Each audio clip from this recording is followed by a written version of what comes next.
नमस्कार. आज आपण बघणार आहोत ArcGIS सॉफ्टवेअरमध्ये फिल टूल आणि फ्लो डायरेक्शन टूल हा कसा वापरायचा. त्यासाठी सर्वप्रथम आपण ArcGIS हे सॉफ्टवेअर ओपन करून घेऊया. त्यानंतर आपण बघूया की फिल टूल कसा वापरायचा. त्यासाठी आपण सगळ्यात पहिले आपला डेटा ॲड करून घेऊया. तर आता फिल टूल वापरण्यासाठी आपल्याला एक डेमचा डेटा लागेल. तर माझ्याकडे जो डेमचा डेटा अवेलेबल आहे मी तो वापरते. तुम्ही बघू शकता इथे आपल्या लेयर्समध्ये आपला डेटा ॲड झालेला आहे. तर आता आपण बघूया फिल टूल कसा वापरायचा. त्यासाठी आर्क टूल बॉक्समध्ये जाऊया आणि आपण फिल टूल कशासाठी वापरतो, कारण डेम डेटा कंटेन्स फ्यू एरर्स आणि हा एरर दूर करण्यासाठी आणि आपल्या डेटाला आपण एक मूळ प्रिसाईज बनवण्यासाठी आपण फिल टूलचा वापर करतो. तर फिल टूलचा वापर केल्यानंतर आपला डेटा हा थोडा प्रिसाईज्ड होतो. तर आता आपला हा आर्क टूल बॉक्स ओपन झालेला आहे. त्यामध्ये आपल्याला जायचं आहे स्पेशल ॲनालिस्ट टूल.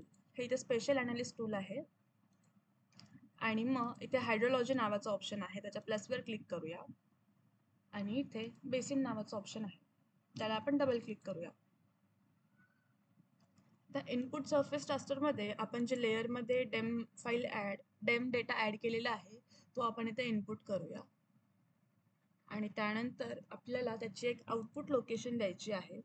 तुम्हाला तुमचा डेटा जिकडेही सेव्ह करायचा असेल तिकडे तुम्ही त्याचे आउटपुट लोकेशन देऊ शकता.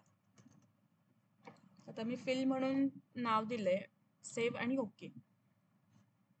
आता आपल्याला इथे खाली दिसत नाहीये ती प्रोसेस होतीये की नाही, त्यामुळे आपण इथे जिओ प्रोसेसिंग मध्ये जाऊन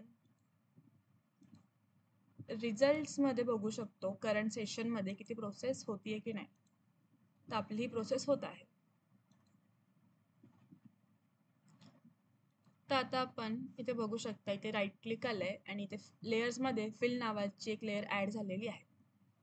तर अशा प्रकारे आपण बघितलं फिल टूल कसा वापरायचा.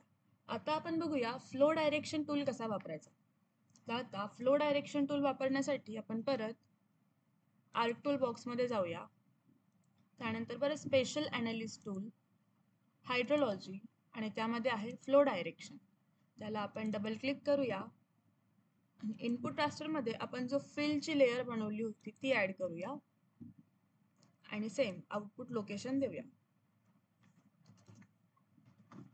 तुम्हाला तुमचा डेटा जिकडेही सेव्ह करायचा आहे तिथले तुम्ही त्याची आउटपुट लोकेशन देऊ शकता आणि मग सेव्ह करून ओके. तर आपण फ्लो डायरेक्शन कशासाठी वापरतो, कारण फ्लो डायरेक्शन कॅल्क्युलेट करतं वॉटरचा फ्लो. तर अशा प्रकारे आपला हा फ्लो डायरेक्शनचा टूल कसा वापरायचा ते आपण बघितलं इथे. तर अशा प्रकारे आज आपण शिकलो की फिल आणि फ्लो डायरेक्शन हे दोन टूल कसे वापरायचे. तर हा आहे आपला फ्लो डायरेक्शन